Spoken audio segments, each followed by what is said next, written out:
अब तक हमने के देखत है नीजा भोजपुरी काव्य के विकास में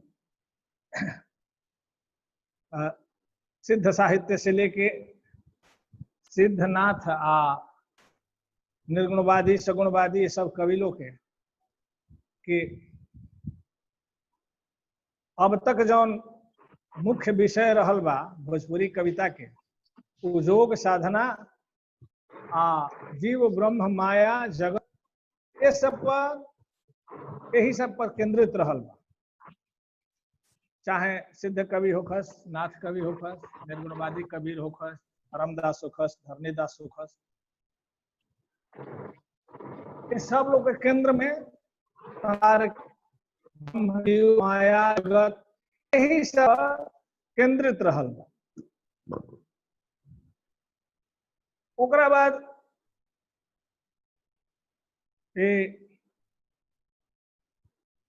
सगुणवादी लोग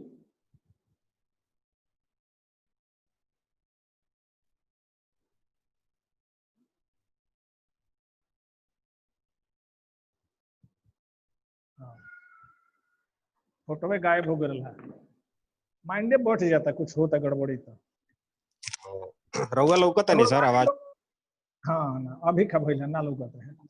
हाँ सगुणवादी लोग वो लोग जहाँ, निर्गुणवादी लोग जहाँ जीव जगत संसार माया ब्रह्म ए पर विचार कइल, ओजा सगुणवादी लोग भले संख्या में कम बालो लेकिन ये लोग भगवत प्रेम पर विचार कइल, प्रेम के लेके चलल लोग, वो लोग ज्ञान के लेके चलल, ये लोग प्रेम के लेके चलल।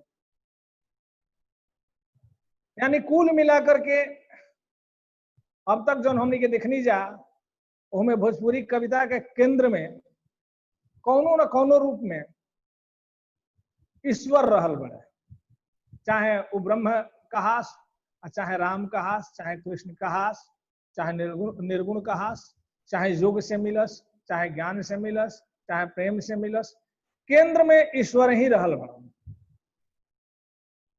आगे चल के पहले ही हम कई बार कहल बनी कि भोजपुरी काव्य के विकास जौन बा वो बहुत लंबा समय से आ रहल बा, आगे चल के एकरा में बहुत विस्तार होता। आज हमनी के समापन अंक रही 4 अंक 3 अंक हो गई, चौथा बा, जैसे तेजी से हम बढ़ब। लेकिन एगो बात हम कह देता नहीं कि यह लोग के बाद यानी स्वतंत्रता संग्राम के जो पहिलका लड़ाई 1857 भइल, 1857 के बाद जो एगो हम भारत के जनता भले हार गई, लड़ाई में भारत के पराजय हो गई, कंपनी सरकार के जीत हो गई, लेकिन भारत के चेतना के तो झकझोरिए देले रहे ये लड़ाई। लोगन के अंदर अपना के पहचाने के भाव तो पैदा हुए गिरे। अंग्रेज का हवन हम का हई, उनका कहाँ रहे के चाहिए, हमरा कहाँ रहे के चाहिए, वो का करत तरे, हमरा संगे का होता, ये सब के भावना तो जगिए गिरे। मैंने कहे कि एगो पुनर्जागरण के नया चेतना पैदा हो गई रे।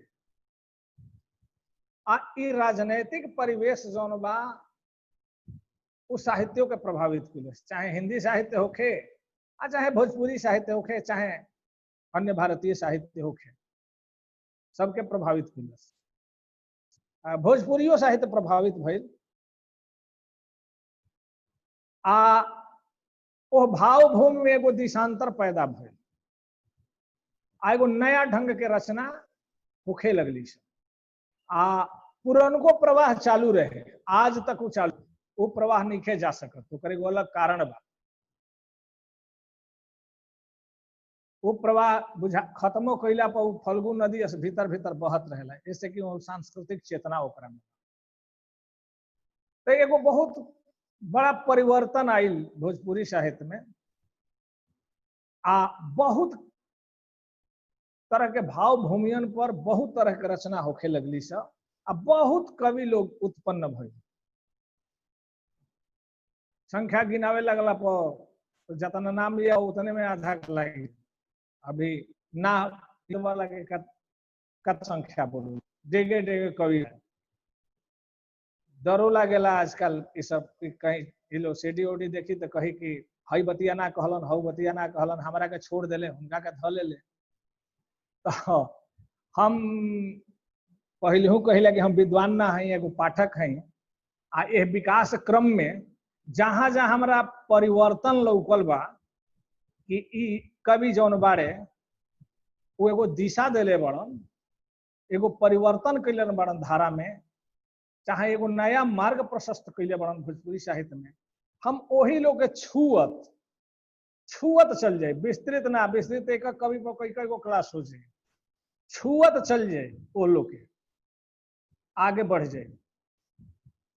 तो 1857 के बाद नया नया ढंग के रचना होके लगली है। अब बहुत बड़ा बड़ा व्यक्तित्व इस क्षेत्र में आकर्षित हुए।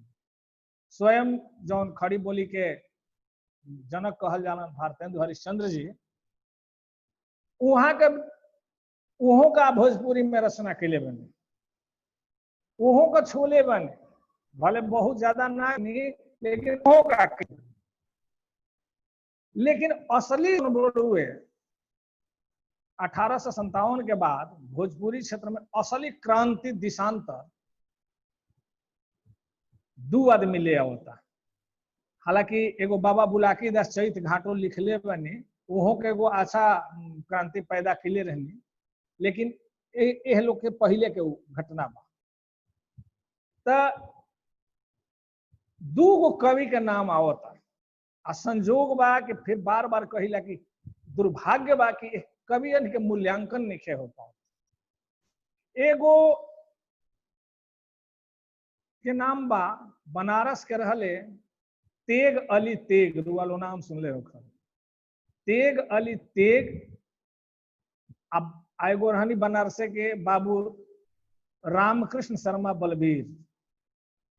दो आदमी के भोजपुरी दूगो भाव भूमि पर बा, कविता दूगो भाव भूमि पर बा, लेकिन अतना निखरल रूप, शैली, शिल्प आ भाव दोनों दृष्टि से अतना निखरल रूप बा कि पढ़ला के बाद मन गदगद हो जाला। खास करके रामकृष्ण वर्मा बलबीर के अद्भुत शैली विकसित। तो ये दूगो कवि के नाम आवता। इतिहासकार लोग के अनुसार 1875 से आधुनिक काल के शुरुआत वो लोग मनले बा।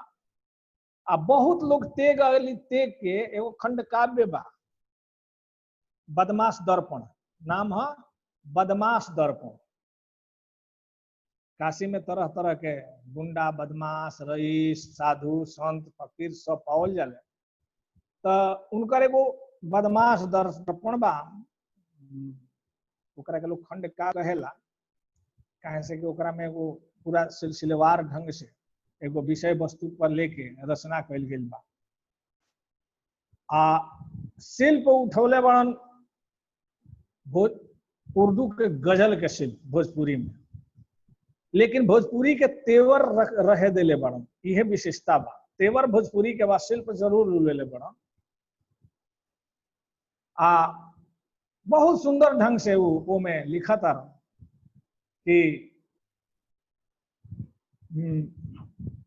बदमाश दर्पण में आँख सुंदर नाही यारन से लड़ावत बाट, आँख सुंदर नाही यारन से लड़ावत बाट, जहर का छुरी करेजवा में चलावत बाट, सुरमा आँखी में नाही तू छुलावत बाट, बाढ़ दुतरफी बिछुआ पर तू चढ़ावत बाट।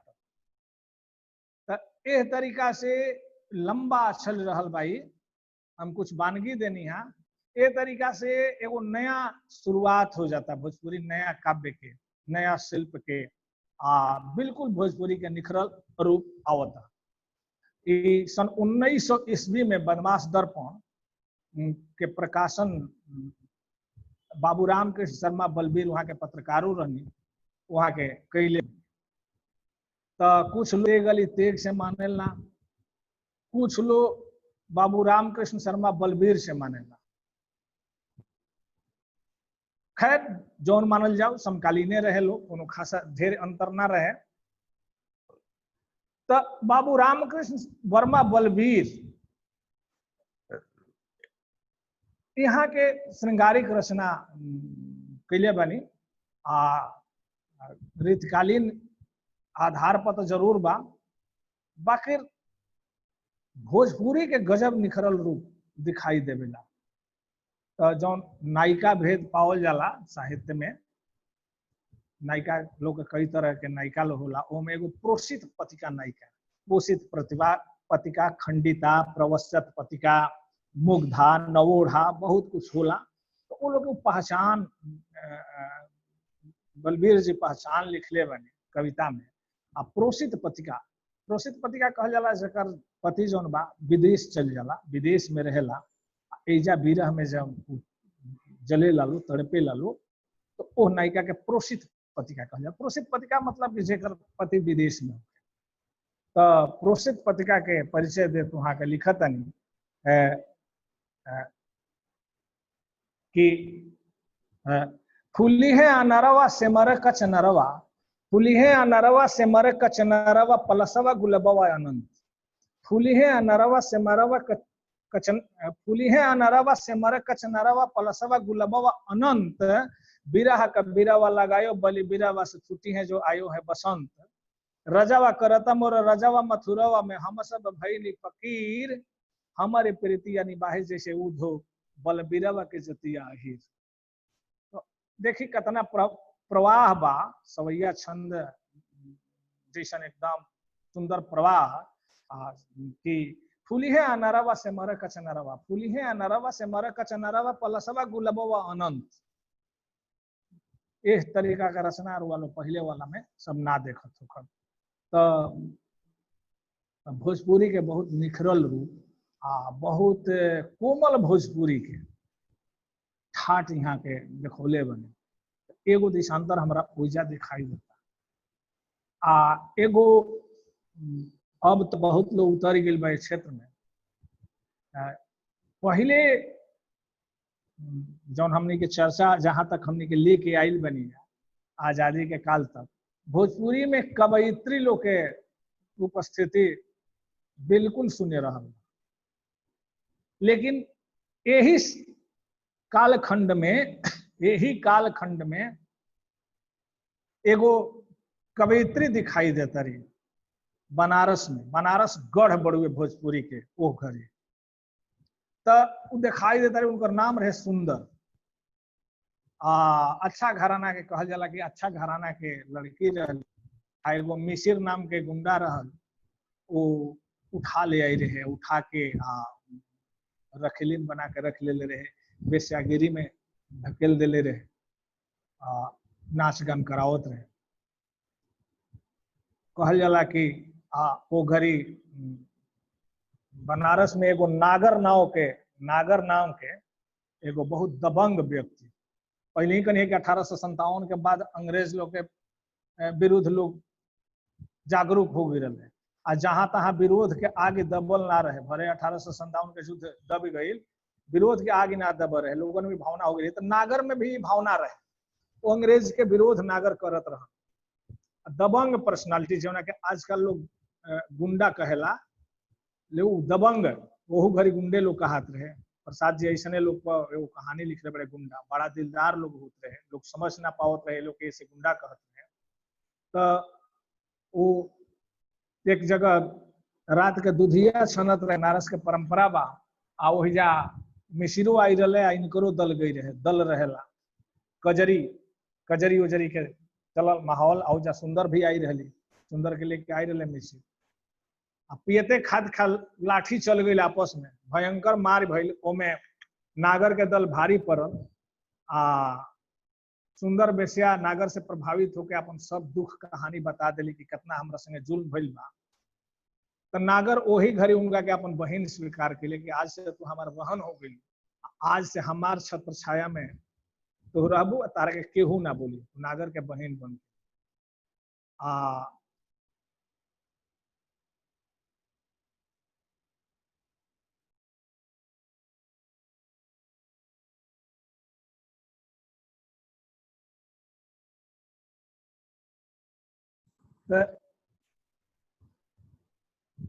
अंग्रेज विरोध के कारण एक दो जगह और कुछ ऐसा काम कर दिले रहे अंग्रेज के पिट्ठू लोग के संगे कि केस में उनका काला पानी के सजा हो गई।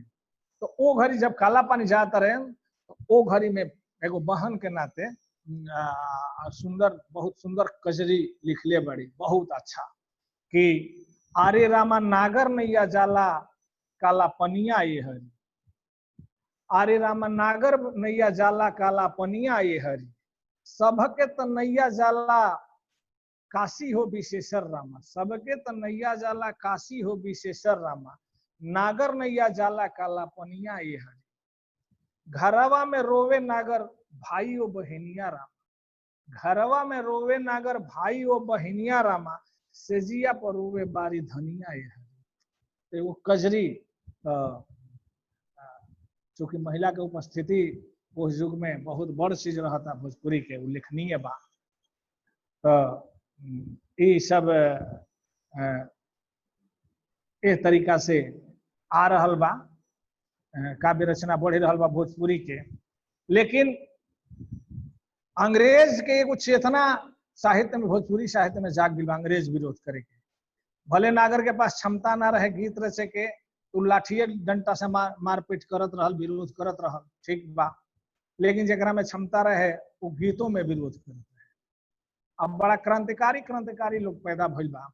एगो भैरो नाम के बड़े राजपूत रहले जाति से, लेकिन इतना क्रांतिकारी की शादी कर ले रहे भंगिन से। जात पात के पहले बहुत ज्यादा कठोरता रहे तो लोग बहिष्कृत कर दिले रहे, इनका के भंगी मान ले रहे। तो भैरो के अथी चलत रहे कजरी के दंगल, पहले दंगल होते रही सब कजरी के। तो भैरो के कजरी बाड़ी से अंग्रेज विरोध के बड़ा कड़वा शब्द के प्रयोग के लिए बड़ा अंग्रेजन के विरोध कि गोरकी दुई भतार कैलस ससुररिया में दिल्ली शहर बजरिया में ना, गोरकी दुई भतार कैलस ससुररिया में दिल्ली शहर बजरिया में ना। गोरकी मतलब अंग्रेज। तो ए तरह से भोजपुरी कविता में एगो चेतना आ रहल बा देशभक्ति के, अंग्रेज विरोध के। लेकिन सबसे जबरदस्त इस चेतना एगो राष्ट्र गीत में आयल बा भोजपुरी के, जौन वैश्विक स्तर पर ओकरा लोकप्रियता मिलल। स्वतंत्रता संग्राम के बहुत प्रेरक गीत रहल बा। आजो भोजपुरी क्षेत्र के एगो कहीं की माने मंत्र गीत हो गई बा। कार्यक्रम में शुरुआते ओकरे से लोग करेला। देश प्रेम का अटूट भावना देश के भौगोलिक और सांस्कृतिक सारा परिदृश्य में आगे बा। रुआलू जान गई लोग खब रघुवीर नारायण जी के बटोहिया का रचना एगो भोजपुरी क्षेत्र में क्रांतिकारी मानल जाता। देश प्रेम के जौन एगो आवत रहे श्रोता, जौना में कि विरोध के भाव ज्यादा रहे, वो आके जा सांस्कृतिक रूप धारण कर लेता। एगो आत्मबल भरता।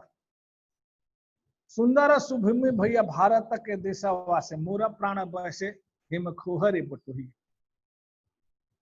गंगा रे जमुनवा के निर्मल पनिया की, जहां बसे सरजू धारे रे बटोहिया।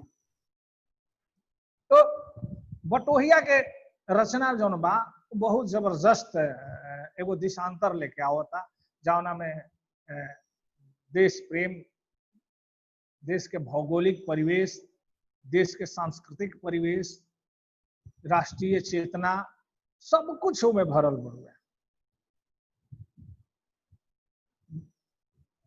गौरव के, प्राचीन गौरव के अभिव्यक्ति का नहीं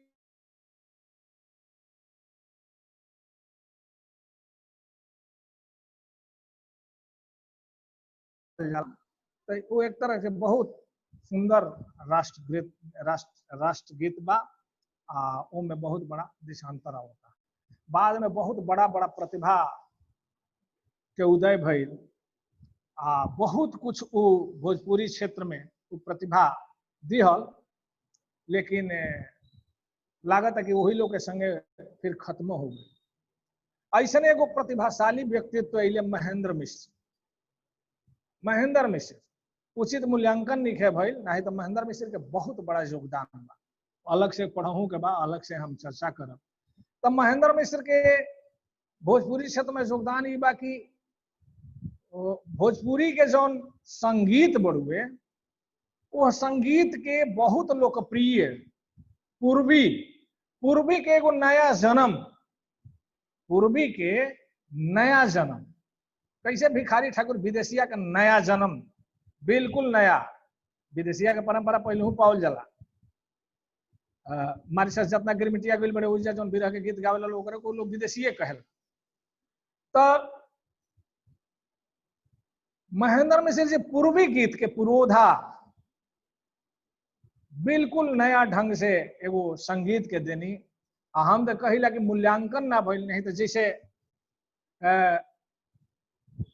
मैथिली में विद्यापति जी मैथिली के एगो नया संगीत दिहनी जौना के विद्यापत संगीत कहल जाला। एगो अलग राग लय ताल धुन स्वर सब पावल जाला। रविन्द्रनाथ टैगोर जी बंगला में जैसे दिहनी, बंगला साहित्य के संगीत से समृद्ध कैनी, वैसे ही भोजपुरी के संगीत में समृद्ध महेंद्र मिश्र जी के लिए बनी। महेंद्र मिश्र जी के बहुत बड़े योगदान। वो विशेषता के चर्चा करे लगला वो बुझाई कि कितना महान कवि रहन। रुआलो देखत होखत बहुत कम जगह पावल जाला। पूर्वी में वहां के भारतीय सामाजिक जौन परिवेश बा ओकरा के पूर्वी में वहां के रख दिले बनी। जौन चीज नाटक में भिखारी ठाकुर जी रखत रही विदेशिया में जौन एथी के समस्या जौना के प्रवास के समस्या कहल जाला, बेरोजगारी में लोग जात रहे रह जात रहे, महेंद्र मिश्र जी उनका से पहले गीत में इस चीज के तथ्य के पकड़ ले रही। पिया मोरा गईले रामा पूर्वी बनिजिया से देखे गईले ना, एगो खूब सुगना खिलौना राम से देखे गईले ना। देखे पूर्वी बनिजिया गईले सुगना खिलौना देके गईले तो सुगा जाता मिलता पूछा तारे का घर के हाल बा, त मैया करे कुटनी बहनिया करे पिसनी की जैया कैली ना, तोर दौरी दुकनिया के जैया कैली ना। तो पूर्वी गीतन में इस तरह के सामाजिक समस्या के उठा देना संगीत के तत्व खंडित ना होके आ उहे रोचकता आ उहे भावुकता में बरकरार रह जा, ये छोट मोट कलाकार के बस के चीज नहीं। पहले नारिन के जौन दशा दुर्दशा होत रहे, ठाकुरो जी लिखले बनी यथी विधवा बिलाप, बहुत दुर्दशा की स्थिति रहे। वो दुर्दशा के चित्रण वहां के गीत में सासू मोरा मारे रामा बांस के छिउकिया न नदिया मोरे सुसुकत पनिया के जाए। ओकरा बाद रुआ बाल विवाह के कैसे दो बा कि सबका के दिल राम जी अन धन सुनवा बनवारी हो हमरा के लड़िका भता। तो बेमेल विवाह के स्त्री पर जुल्म के बाहर कमाए गिला के बाद जो समस्या आवत हुए घर पर ओकर ये सब चीज के गीतन में वहां के उठा दिले। एकरा अलावे जो परंपरागत बड़ुए निर्गुण वगैरह में वहां के बहुत लिखले बनी, तो बहुत बड़ा योगदान बा। ओकरा बाद भिखारी ठाकुर जी के आवता और वालो जाना तनी जन जन बच्चा बच्चा जाना था भिखारी ठाकुर जी के योगदान के दो चार वाक्य में नहीं कहल जा सकत। लेकिन मूलतः यहाँ के नाटककार रहनी, लेकिन नाटक में जौना तरीका के यहाँ के गीत लिखले बनी या जौन जौन समस्या उठौले बनी, सचमुच दोनों जौन कवि लोग बा वो भोजपुरी के पूरा माने आत्मे के धक झकझोर दिहल, बदल दिहल, देखा दिहल कि ना भोजपुरी में खाली प्रेमे गीत के रचना नहीं के हो सकत, भक्तिय गीत के रचना नहीं के हो सकत, सामाजिक समस्या के गीतन में उठावल जा सकता, पूरा ठीक से उठावल जा सकता। आई भाषा वो समस्या के वहन करे में पूरा तरह से सक्षम बाटे। तो भिखारी ठाकुर जी के रुपया गिनाई लेला पगाहा धराई देला, चेरिया के छेरिया बनौल है बाबूजी, मानो घर के करत काम छूटल देही के चामा निदिया हराम हुई गईले हो बाबूजी। विधवा बिलाप में उसे ही बुड़ुए, बेटी बिछुआ में उसे ही बुड़ुए। तो यहाँ के गीत जौन बा सामाजिक समस्या का लेके चलल बा। तो ये सब कवियन के योगदान बहुत बा। और वालों देखत होगा कि कैसे जवन भोजपुरी जीव ब्रह्म माया पर विचार करत रहे आ भक्ति प्रेम के गीत गावत रहे, ओकरा बाद अंग्रेज से विरोध के लिए के चले लगे रहे। वो कैसे आके महेंद्र मिश्र भिखारी ठाकुर जैसे कलाकारन के हाथ में आके सामाजिक परिवेश से जुड़ जाता, समाज के दुख दर्द के अभिव्यक्ति देवे लगता। कहां से कहां आ गई। अब लंबा फेहरिस्त बा। हम कोशिश कैले बानी कि जे दुनिया में नहीं खे रहल अपन योगदान पूरा करके चल गई बा, वही लोग के उठाई जिनकर अभी बाकी बा, जिन जना में योगदान दे रहल बड़े वो लोग के हमें हम नहीं खिले चाहत। तो आगे चल के महेंद्र शास्त्री, बनारसी प्रसाद भोजपुरी, भुवनेश्वर नाथ भानु, यहाँ सब है पत्रकारिता में भी यही पत्रिका निकालत रही, अपन हूँ लिखत रही, दूसरों से लिखवावत रही। बहुत कवियन लोग के योगदान एमे बढ़त जात रहे। आगे वो उल्लेखनीय हो जाता नहीं मनोरंजन प्रसाद सिन्हा जी, प्रिंसिपल मनोरंजन प्रसाद सिन्हा, वो बटोहिए के तर्ज पर फिरंगिया लिखले रही, जौना में देश के दुर्दशा के चित्रण बा बहुत प्रसिद्ध भई रहे। सूरजपुरा में वहाँ के जन्म भई रहे, डुमराव में वहाँ के पिता उता लोग बस गिरे तो डुमराव के वहाँ के मानल जाइला। तो वो विदेशिया के तर्ज पर वहाँ के फिरंगिया लिखले रही। सुंदर सुथर भूमि भारत के रहे रामा, सुंदर सुथर भूमि भारत के रहे रामा, उहे आज भइल मसान रे फिरंगिया। अन धन जन बल बुद्धि सब नाश भइल, कौनो न रहल निशान रे फिरंगिया। तो फिरंगिया एगो और महत्वपूर्ण कवि बाड़न, जे कि ये सबसे तो दूर रहल बाड़न, सामाजिक परिवेश पर थोड़ा सा रहल बा, लेकिन विरासत बचावे खातिर बहुत वहाँ के प्रयत्न कैले बनी। वहाँ का नाम हम महादेव प्रसाद सिंह घनश्याम। वो दिन हम चर्चा कर ले रही, हमारे गांव के बगल में नसाब गांव बा, उजे वहाँ के रहनी। जतना गाथा बा, सोरठी ब्रजाभार कुंवर विजयमल लोरिकायन शोभा नायिका बंजारा, एक वहाँ के बहुत कुशल गायक रहनी। गाँव तो रहनी हमनी के छोट एकदम बिल्कुल हल्का सा सपना जैसन याद आवेला। गाँव में कभी कभी यही है तो हो आयल बड़न सुनावत मेरा रूनियों के भेड़े लग जी, ये बहुत हल्का चेहरा हो कुछ नहीं याद हम। तो वहाँ के रहल बा इस योगदान की मैं गथन के गायक रहनी, वहाँ के लिपिबद्ध भी कैनी, लोक गथन के बचावे के वहाँ के प्रयास के लिए बनी। वहाँ के एगो मेला घुमनी कविता बहुत प्रसिद्ध भई रहे।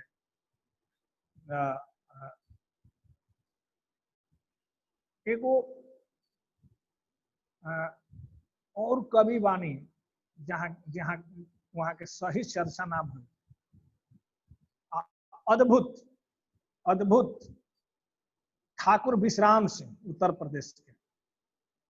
कहल जाला कि शादी भइला के कुछ दिन के बाद पत्नी के देहांत हो गई। पत्नी बहुत सुंदर रही, बड़ी पत्नी से प्रेम करत रहे ठाकुर विश्राम सिंह। पत्नी के निधन हो गई, निधन भइला के बाद विक्षिप्त हो गई है। वह नदी के किनारे जहाँ चिता जल रहे वही आसपास हमेशा मडरास अचानक आलाप लेबे लगस, स्वतः गावे लगस विरह के गीत। जैसे ही केहू दिखाई देवे लोग वही भाग जास, वजह से केहू गावे के कहे तो वजह से भाग जास, कहला पना गावस। जब एकांत पावस तिनकर विरह फूट जाते रहे तो कुछ लोग लुका जाते रहे, पेड़ उड़ के झुरमुट में लुका के गावस तो लिखस। जब ठाकुर विश्राम गावे लगस तो लोग लुका के छिप के या लिख लेते रहे। इस तरीका से वहाँ के कुछ रचना पावल जाली सब। कुछ विद्वान लोग ऐसा कहले बा कि ये तरह के विरह काव्य के रचना संस्कृतो साहित्य में नहीं थे। अब बोली कतहत बड़ टिप्पणी बा कि ठाकुर विश्राम सिंह जैसन लिखल विरह काव्य संस्कृतों में नहीं थे, खाली मूल्यांकन के अभाव में और संग्रह के अभाव में सब छिप गई बा मामला। सब उभारे के चाहिए, आवे के चाहिए। नदिया किनारे एक ठे चीता धुधुआला, लुतिया उड़ी उड़ी गगनवा में जाए। नदिया किनारे एक ठे चीता धुधियाला, लुतिया उड़ी उड़ी गगनवा में जाए। लहकी चीता लकड़ी जरावे, धधकी नदी के सनवा दिखावे। इस तरीका के बहुत विरह गीत बा। ठाकुर विश्राम सिंह के बहुत योगदान बुरुए इस क्षेत्र में कहल जाए। आगे भरमार बा कवियन के, रुआ महेश्वराचार्य के नाम सुन ले हो, भरौली के रहले। कमला प्रसाद मिश्र विप्र, लोहा सिंह, रामेश्वर सिंह कश्यप, ठाकुर रघुवंश नारायण। एगो बलका रही थे गोदिया में खेलती ननदी, ठाकुर रघुवंश नारायण पिपरा जयपाल के। रुआ रामनाथ पाठक प्रणय, जैन काली संस्कृत विभाग में वहां के रहनी, जो बाद में फिल्म गीत लिखे लगा रही। ये डॉक्टर बाबू बताई दवाई, और वो लिखले बनी, याद लिखे आवत। तो डुमराव के रहनी विश्वनाथ प्रसाद सैदा, बहुत हास्य व्यंग के कवि रहनी। एगो रामजी सिंह मुखिया के वालो नाम सुनले हो खब, आशु कवि आ जबरदस्त व्यंग्य का कुल हो गए लोग के रचना। सब कलेक्शन वालो शोधार्थी बनी, कलेक्शन करी सब बेजोड़, भोजपुरी के भंडार समृद्ध हो जाए। तो बड़ा लोग उद्धृत करेला उनका व्यंग के, देखत हो खब की नैखन कहले कि आवो आवो ये कुंवर सिंह, आवो कि तो धावो धावो ये कुंवर सिंह, जयंती तहार मनाई ला, आ तू दहाड़े ला शेर हम पाठियस में मियाई ला। कितना बड़ा व्यंग बा आजकल पे, हैं कुंवर सिंह के जयंती मनावे वाले लोग पर, हैं वो वीरता गायब बा। कहाँ कुंवर सिंह शेर अस दहाड़ेला ने, कहाँ पाठियस में भी आता आदमी। तो ए तरीका से एगो और बात उल्लेखनीय हमरा लागता कि छुटफुट रचना जरूर होत रही सब, लेकिन एगो खंड काव्य या महाकाव्य के रूप में, प्रबंध काव्य के रूप में कमी दिखाई देती है। तो कुंवर सिंह के चर्चा चलल तो एगो बहुत बड़ा चीज कि भोजपुर प्रदेश के कुंवर सिंह महानायक के रूप में जानल जाइला, बड़लो बानी। और वहां के लेके बहुत कुछ लिखल गई बा। रुआ बहुत पहले, सबसे पहले हमारा लगा था कुंवर सिंह पर तोहफा राय के रचना मिलेली सब, बीबीगंज के लड़ाई के वर्णन वगैरह बड़ा सजीव के लिए बना। लेकिन बाद में आगे चल के महाकाव्य, एक प्रबंध काव्यन के रचना भइल सब, जना में 3 गो प्रबंध काव्य काफी उल्लेखनीय बा। एगो चंद्रशेखर मिश्र, जौन बनारस के रहनी, चंद्रशेखर मिश्र के कुंवर सिंह। हरेंद्र देव नारायण, हमरा जाने में शायद बाबू रघुवीर नारायण के वहां के सुपुत्र रहनी, हरेंद्र देव नारायण का, शायद वो बुलाते नहीं। तो वहां के कुंवर सिंह के नायक बना के प्रबंध काव्य लिखले बनी। एगो आरही के रहनी, महाराजा कॉलेज में शिक्षक रहनी, सर्वदेव तिवारी राकेश जी, डॉक्टर सर्वदेव तिवारी राकेश जी, कालजयी कुंवर सिंह। तो कुंवर सिंह के केंद्र में रख के कुंवर काव्य एगो अलग परंपरा चलल। जैसे राम काव्य परंपरा बा न हिंदी साहित्य में, कृष्ण काव्य परंपरा बा न हिंदी साहित्य में, ब्रजभाषा में भंवर गीत के परंपरा बा न, वैसे ही भोजपुरी में कुंवर काव्य के परंपरा चलल बा। इनमें 3 गो मानक पुस्तक के रचना भइल बा। ओकरा बाद और सब परंपरा तो ना कहानी पहले कहले बने कि भारतीय संस्कृति में राम आ कृष्ण के छोड़ के केहू नहीं चल सकत, कौनो युग होके वो युग के अनुसार युग के प्रतिनिधित्व दे के होइबे करेला।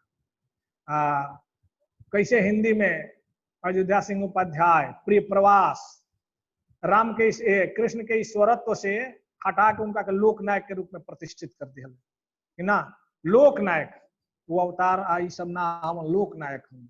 भले जौना रूप में तू युग के अनुसार तू राखा, लेकिन ये दोनों महापुरुषन के छुड़ल लिखे जा सकते। महेंद्रो मिश्र जी अपूर्व रामायण के रचना जब जेल हो गई रहे नोट छापे के में अपराध में, बक्सर जेल में वहां के बहुत विशालकाय ग्रंथ के रचना के लिए नहीं, अपूर्व रामायण अप्राप्य बा, बड़ा दुख के बात बा।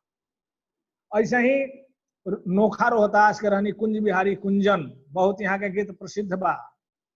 घर के चक्कर में जब आ जाला आदमी, सब वेद शास्त्र भुला जाला आदमी। बानू कुंजने जी के रचना है हमारा जाने में। एगो औरू बा, बड़ा गायक मुन्ना गावत हम किसे तो हम हई सिंदूरवा जन्मेला संसार हमरा में। तो बड़ा लोकप्रिय यहाँ के गीत भई रहे।